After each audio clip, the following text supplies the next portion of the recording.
நமஸ்தே பிரவிஷ்கால full marks 3 பேப்பர்லயும் full marks வாங்குறதுக்கான ஒரு detailed பிளேலிஸ்ட்டை தான் நம்ம ரெடி பண்ணலாம்னு இருக்கோம். இது ஃபர்ஸ்ட் டே வீடியோ. இன்னைக்கு பிரவிஷ்கா ஃபர்ஸ்ட் பேப்பரில் கொஷின் பேப்பரில் ஃபர்ஸ்ட் ரோம் லெட்டர் வரும் இல்லையா, கொஷின் ஆன்சர். இது போயம் கொஷின் ஆன்சர். இதில் 8 கேட்குறாங்க, உங்களுக்கு 5 எழுதணும். இதுக்கு என்னென்ன லெசன்ஸ் படிக்கணும்னா first, second, third, fourth, 11th lesson இதெல்லாம் படிச்சுக்கிட்டீங்க அப்படின்னாவே உங்களுக்கு இந்த 5 கொஷின்ஸ் நீங்கள் எழுதிட முடியும். அதுதான் இன்னைக்கு நம்ம வீடியோவில் பார்க்க போகிறோம். First lesson, second lesson, third lesson, fourth lesson, 11th lesson. ஓகேவா? இந்த கொஷின் ஆன்சர் மட்டும் படித்தாலே போதும், இந்த 10 மார்க்ஸ் வாங்கிடலாம். ஒவ்வொரு வீடியோலையும் ஒரு 10 மார்க்ஸை நம்ம பார்த்துட்டே வரலாம். பிளேலிஸ்ட்டில் போயிட்டு பிரவிஷ்காவோட மற்ற வீடியோஸும் போய் பாருங்கள், செக் பண்ணுங்கள். சேனலுக்குள்ளே வீடியோஸ், ஷார்ட்ஸு, பிளேலிஸ்ட் அப்படின்னு இருக்கும். பிளேலிஸ்ட்குள்ளே போனீங்கன்னா பிரவிஷ்காவுடைய பிளேலிஸ்ட் இருக்கும். அது உள்ள ஃபுல்லாக டீட்டெயில்ஸும் இருக்கும். எல்லா வீடியோஸும் அதில் இருக்கும், நீங்கள் செக் பண்ணி பார்த்துக்கலாம். இன்றைக்கி ஃபர்ஸ்ட் டே வீடியோ பார்க்கலாம். யசோதரா கௌன் ஹை, அதாவது லெசன்ஸோட கொஷின் ஆன்சர் தான் நம்ம பார்க்க போகிறோம். இன்றைக்கி first lesson, second lesson, third lesson, fourth lesson, 11th lesson தான் இன்றைக்கி பார்க்க போகிறோம். ஃபர்ஸ்ட் கொஷின் ஆன்சர் பாருங்கள். यशोधरा कौन है? First question, first lesson first question. Yashodhara यारன்னு கேக்குறாங்க. यशोधरा सिद्धार्थ की पत्नी है. यशोधरा सिद्धार्थ की पत्नी है. पत्नीனா वाइफ அப்படின்னு சொல்றாங்க. नेक्स्ट क्वेश्चन, यशोधरा के दुख का प्रमुख कारण क्या है? அவங்களோட துக்கத்துக்கு காரணம் என்ன? सिद्धार्थ यशोधरा से कहे बिना सिद्धि प्राप्त करने के लिए चले गए. यही यशोधरा के दुख की प्रमुख कारण है. சித்தார்த் அவர்கள் சொல்லாமல் போனது தான் என்னது அவங்களுடைய துக்கத்திற்கு காரணம், முக்கிய காரணம் சொல்கிறாங்க. தேர்ட் கொஷின், जिसे अपनाया त्याग इसी पक्तियाम का तात्पर्य क्या है? सिद्धार्थ இந்த லைன்ஸோட மீனிங் என்னன்னு கேட்குறாங்க. सिद्धार्थ ने यशोधरा के साथ विवाह किया और अपनाया, लेकिन अब वे यशोधरा को त्याग कर छोड़कर चले गए. சித்தார்த் திருமணம் செஞ்சு அவர்களை ஏற்றுக்கிட்டாரு, அப்புறம் அவங்கள விட்டுட்டு ஒதுக்கி விட்டாரு அப்படின்ற மாதிரி சொல்கிறாங்க. இதுதான் இதோடைய மீனிங். சரியா? கீழே இருக்கு பாருங்க. அபினா ஹோங்கா மேரே அந்த கவிதாக்கா ரச்சியதா கौन है? அபினா ஹோங்கா மேரே அந்த இதோட ரச்சியதா யாரு அப்படின்னு கேட்குறாங்க. சூரியகாந்தி திரிபாதி நிராலா. சூரியகாந்தி திரிபாதி நிராலா. கவிதை எழுத்தாளர் யாருன்னு கேட்டிருக்காங்க, அவர் தான் அதோட நேம் சொல்லணும். அடுத்தது ஃபிஃப்த் ஒன், அபினா ஹோங்கா மேரே அந்த கவிதா में पुष्प पुष्प शब्द किनको सूचित है? पुष्प पुष्पன்னு யாரை சொல்றாங்க அப்படின்னு கேட்குறாங்க. पुष्प पुष्प शब्द को भारत की युवा पीढ़ी के ओर सूचित करते हैं. युवा पीढ़ी அப்படின்னா இந்திய இளைஞர்களை குறிக்குது. அந்த வேர்டு யாரை குறிக்குது? இந்திய இளைஞர்களை குறிக்குது அப்படின்னு சொல்றாங்க. पुष्प पुष्प शब्द भारत की युवा पीढ़ी की सूचित है அப்படின்னு சொல்றாங்க. सिक्स्थ क्वेश्चन, अभिना होगा मेरे அந்த कविता में तंद्रालस लालस का अर्थ क्या है அப்படின்னு கேக்குறாங்க. सदा निर्तृत्व में रहने या आलस रहने की इच्छा को तंद्रस लालस कहते हैं. எப்பவும் தூங்கிட்டே இருக்காங்க இல்லையா, சோம்பலா, அவங்கள தான் तंद्रालस लालस அப்படின்னு சொல்றாங்கன்னு சொல்றாங்க. சரியா? सदा निर्तृत्व में रहने या आलस रहने की इच्छा को तंद्रस लालस कहते हैं. அடுத்து सेवंथ பாருங்க. विकसित रंग से विकसित होगा बंद वसंत का अर्थ क्या है? இதோடைய மீனிங் என்னன்னு கேக்குறாங்க. இந்த லைனுக்கு कवि का विचार है कि अब तक उनका लक्ष्य प्राप्त नहीं हुआ. कविயோட விசாரம் இதுவரையும் அவருடைய லட்சியத்தை அடையல.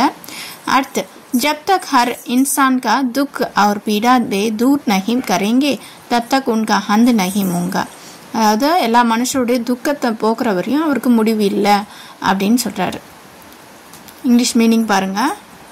The poet believes that the goal has not been achieved yet until removes the sorrow and suffering of every human அப்படின்ற மாதிரி சொல்றாங்க. Next 8th one, Ramdhari Singh Dinkar ji की अपनी कलम से किसके बारे में बोलने के निर्देश होते हैं? वे अपने कलम से के लिए அவர் அந்த பெண்ணினால निस्वार्थ भावना से समर्पित वीर पुरुषों के बारे में बोलने को कहते हैं. அதாவது சுயநலம் இல்லாம தன்னலம் இல்லாம வாழ்ந்த வீரர்களை பற்றி அவர் அந்த பேனால எழுதுறாரு அப்படின்னு சொல்றாங்க. நெக்ஸ்ட் 9th क्वेश्चन பாருங்க. अग्नित लघुद्वीप यह उदाहरण किन को सूचित करती हैं अग्नित लघुद्वीप ने एग्जाम्पल यार சொல்றாங்க அப்படினு கேக்குறாங்க क्वेश्चन यह असंख्य वीर लोगों को सूचित करता है जिनको बारे में बहुत कम लोग जानते हैं அதாவது எண்ணற்ற வீரர்களை இது குறிக்குது கவுண்ட்லெஸ் வீரர்களை குறிக்குது அவங்கள பத்தி இன்னும் நிறைய பேருக்கு தெரியல அப்படின்ற மாதிரி சொல்றாங்க 10th क्वेश्चन பாருங்க वीर लोगों की महिमा के लिए कवि किन किन को साक्षी मानती है அந்த வீரர்களுடைய அந்த மகிமையை யார் யார சாட்சியா வச்சிருக்காரு அப்படினா कवि सूर्य चंद्र भूगोल और खगोल को साक्षी मानती है कवि வந்து சூரியனையும் சந்திரனையும் பூகோளத்தையும் விண்வெளியையும் சாட்சியா குறிப்பிடுறாரு அப்படினு சொல்றாங்க नेक्स्ट 11th क्वेश्चन शायद मोहम्मद इकबाल भारत देश के भारतवासियों के तुलना किसी के साथ कर हैं இவர் வந்து யாருக்கு எக்ஸாம்பிளா சொல்றாரு பாரதவாசியோம்க்கு அப்படினு கேக்குறாங்க शायद मोहम्मद इकबाल भारत देश के फूलों के बाग और भारतवासियों के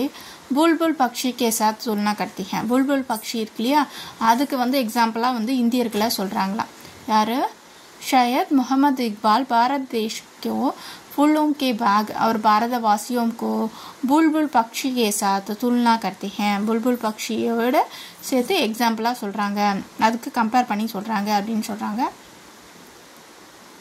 கவிஞர் முகமது இக்பால் இந்தியாவை மலர்ந்த தோட்டத்திற்கும் இந்தியர்களை புல்புல் ஒரு பாடல் பறவை புல்புல்ன்றது ஒரு பாட்டு பாடுற பறவை அதோடயே கம்பேர் பண்ணிருக்காங்க ஒப்பிட்டிருக்காங்க அப்படினு சொல்றாங்க நெக்ஸ்ட் 12th क्वेश्चन பாருங்க भारत के संदरी एव चौकीदार कौन है அதாவது பாதுகாவலரும் கண்காணிப்பாளரும் யாரு அப்படினு கேக்குறாங்க हिमालय पर्वत हिमालय மலை தான் भारत देश के संदारी और चौकीदार हैं இதுல हिमालय पर्वत மட்டும் தான் நீங்க எழுதணும் இதெல்லாம் அங்கேயே இருக்கு சரியா हजारों नदियों कहाँ खेलती हैं हजारों ஆயிரக்கணக்கில் ஆறுகள் வந்து எங்க வந்து खेलती हैं எங்க வந்து ஓடிட்டு இருக்கு அப்படினு கேக்குறாங்க भारत के गोंद में हजारी नदियों खेलती हैं எங்க வந்து போயிட்டு இருக்கு அப்படினா இந்தியாவுடைய மடியில ஆயிரக்கணக்கான ஆறுகள் வந்து ஓடிட்டு இருக்குன்னு சொல்றாங்க भारत की गोंद में हमारा गौरवों किस नदी के किनारे उतरे அப்படினு சொல்லி கேக்குறாங்க किस नदी அப்படினா गंगा नदी அங்க गंगा नदी மட்டும் தான் எழுதணும் இதெல்லாம் அங்கே இருக்கு हमारा गौरवों